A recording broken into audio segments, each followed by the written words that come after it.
Hello प्यारे दोस्तों, I hope आप सभी लोग अच्छे होंगे। और आज जो मैं प्रॉब्लम लेके आया हूँ, बेसिकली आपका ये 12th का ही प्रॉब्लम है। जो इलेक्ट्रिक सर्किट है, करंट इलेक्ट्रिसिटी का, उसका एक प्रॉब्लम है एलसीआर का। और जो आप लोग नीट का एग्ज़ाम दे रहे हो या देने वाले हो, इस बार नीट का एग्ज़ाम 5 मई को होने वाला है, तो आपके लिए लेक्चर थोड़ा सा इंपॉर्टेंट है। आप इसको देखिएगा एंड तक, ताकि आपको समझ में आए। ठीक है, अब ध्यान से देखिए इसको। अगर आपको आता है तो एक बार आप क्या करिए, ट्राई कीजिए और आंसर मैच करिए कि कौन सा आपका आंसर सही है। ठीक है, अदरवाइज मैं बता रहा हूँ, आप उसको देख के समझ सकते हो। ठीक है, इसमें दे रखा है the net impedance of this circuit. Impedance मतलब क्या होता है, उसको हिंदी में प्रतिबाधा कहते हैं। ये भी एक तरीके से रेजिस्टेंस ही होता है। बेसिकली किस केस में होता है, जब आपका एलसीआर सर्किट आ जाता है ना, जब आर होता है केवल रेजिस्टेंस होता है, तो उस केस में रेजिस्टेंस ही बात करते हैं। वो भी एक तरीके से इम्पीडेंस होता है, बट वो प्योर रेजिस्टेंस होता है। बट यहाँ पे एलसीआर सर्किट आ जाते हैं तो उसको एक इम्पीडेंस को अलग, मतलब रेजिस्टेंस को अलग नाम देते हैं, जिसको बोलते हैं इम्पीडेंस। ठीक है, अब इसमें इस सर्किट का देखिए, ये क्या है आपका, ये आपको दिखाई दे रहा है, ये मिली हेनरी दे रखा है। ये क्या है आपका इंडक्टर है, और ये आपका कैपेसिटर है, और ये आपका रेजिस्टेंस है। तो इंडक्टर का दे रखा है कि इसका जो रेजिस्टेंस है ना, इसका जो एल की वैल्यू है ना, इंडक्टेंस दे रखा है 50/पाई माइक्रो हेनरी। और आपको दे रखा है इसका कैपेसिटेंस दे रखा है, और आपको रेजिस्टेंस दे रखा है। और इसको एक एसी सोर्स से ज्वाइंट कर दिया गया है, जिसका वोल्टेज क्या है, ये आरएमएस वैल्यू होती है। एसी सोर्स क्या होता है, साइन फंक्शन में या कॉस फंक्शन में लिखा जाता है, वोल्टेज को भी और करंट को भी। तो इसमें इतना वोल्टेज दे रखा है, आरएमएस वैल्यू होती है। और ये क्या है, इसकी जो फ्रीक्वेंसी है कितना है, 50 हर्ट्ज है, जो आपका एसी सोर्स जो हमारे घरों में आता है। तो अब आपको निकालना है इम्पीडेंस, और ये ऑप्शन दे रखा है। तो आप ध्यान से देखिए इसमें क्या दे रखा है। अगर इसको सॉल्व करें तो आपको एल की वैल्यू दे रखी है, एल इक्वल टू 50/पाई मिली हेनरी। तो हम क्या एक्सएल निकाल सकते हैं, यानी एल का कैपेसिटेंस ऑफ इंडक्टर, इसका निकाल सकते हैं ना।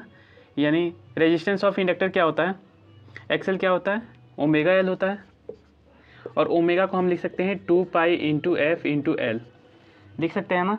अब ध्यान से देखिए, 2 पाई और एफ़ की वैल्यू क्या दे रखी है यहाँ पे, 50 हर्ट्ज दे रखी है, इंटू एल की वैल्यू कितनी दे रखी है, 50/पाई। और देखिए मिली हेनरी दे रखा है, तो मिली को आप हेनरी में बदल दीजिए, 10⁻³ ये हेनरी में हो जाएगा। ठीक है, स्टैंडर्ड जो हेनरी हमारे पास जो यूनिट होती है उसको यूज करते हैं। जैसे यहाँ पे माइक्रो फैराड है, तो फैराड हम यूज करते हैं, तो यहाँ पे माइक्रो को 10⁻6 से मल्टीप्लाई कर देंगे। अब इसको सॉल्व कीजिए, देखिए ये कितना हो जाएगा, 2 इंटू, ये पाई ने पाई को कैंसिल आउट कर दिया, और ये कितना हो गया, 2 इंटू 50 कितना हो जाएगा, 100 इंटू 50, और ये 10⁻³ नीचे आएगा तो कितना हो जाएगा, 3 जीरो हो जाएगा। अब देखिए 1 2 3 1 2 3 कैंसिल आउट हो गया, तो यहाँ पे 5 ओम आया, यानी एक्सएल की वैल्यू आपकी आई 5 ओम। अब ऐसे ही हम निकाल सकते हैं एक्ससी। एक्ससी क्या होता है, एक्ससी होता है 1/ओमेगा इंटू सी होता है। ठीक है ना, एक्सएल ओमेगा एल होता है, एक्ससी 1/ओमेगा सी होता है। तो सेम ओमेगा की वैल्यू क्या है, 2 पाई इंटू एफ की वैल्यू कितनी है, 50, और इंटू सी की वैल्यू यहाँ पे दे रखी है 10⁻³ अब माइक्रो में दे रखा है तो 10⁻⁻6 कर देंगे। ठीक है, अब ध्यान से देखिए, पाई ने पाई को कैंसिल आउट कर दिया। अब 10⁻6 ऊपर जाएगा तो कितना होगा, 6 जीरो। ठीक है, ये 10⁻6, और ये देखिए 100 हो गया, और ये कितना है 10⁻³ तो 3 जीरो। अब देखिए 1 2 3 4 5 जीरो, 5 जीरो कैंसिल आउट हो गए, तो कितना बचा, 10 बचा। तो यहाँ से एक्ससी की वैल्यू 10 आ गई। तो इसको आप नोट डाउन कर लीजिए। ठीक है, अब ध्यान से देखिए, हमारे पास एक्ससी आ गया और एक्सएल आ गया।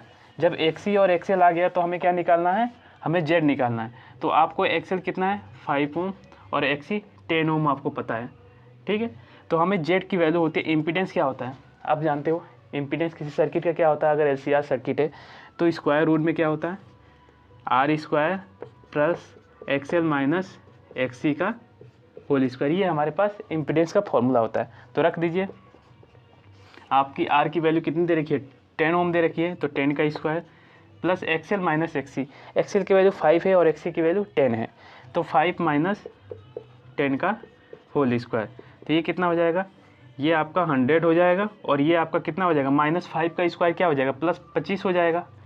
-5 आएगा, उसका स्क्वायर करेंगे तो क्या होगा, 25 25 आएगा। तो ये कितना हो गया, स्क्वायर रूट में 125।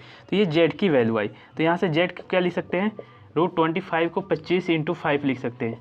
25 का रूट क्या आएगा, 5 आएगा, और रूट में 5 रहेगा, तो ये क्या हो जाएगा 5 √5। 5 आपका आंसर है, जेड की वैल्यू ये इतना ओम। ठीक है, तो ये आपको इम्पीडेंस निकालना था, ये आपके नीट में प्रॉब्लम आया हुआ था। समझिए कि ये आपका बोनस पॉइंट है, इसमें बेसिकली कुछ नहीं करना था। मुझे तो इतना टाइम लगा एक एक डिटेल बताया, लेकिन आपको प्रैक्टिस है तो आप इसको मिनटों के अंदर आपको कर सकते हो। ठीक है, तो इसमें ऑप्शन कौन सा है, देखिए 5√5 ये ऑप्शन सही है। तो आपको ऐसे करना है, आपको ये पता होना चाहिए LCR सर्किट, XC और एक्सेल क्या होता है। एक चीज़ और बताता हूँ, एक्सेल क्या होता है, अब ध्यान से देखिए। एक्सेल इक्वल टू होता है ओमेगा एल, और ओमेगा को 2πf क्या लिख सकते हैं, ओमेगा को 2πf इंटू एल लिख सकते हैं। तो मैं पूछूं एफ और एक्सेल में कैसा ग्राफ बनेगा, तो ध्यान से देखिए, ये एक्सेल और ये एफ है, इसके बीच ग्राफ कैसा आएगा, देखिए लीनियर है, y equal to M X की टर्म में है, 2π इंटू एल क्या है, समझिए m की वैल्यू है, इंटू एफ, तो इसका ग्राफ ऐसे स्ट्रेट लाइन आएगा।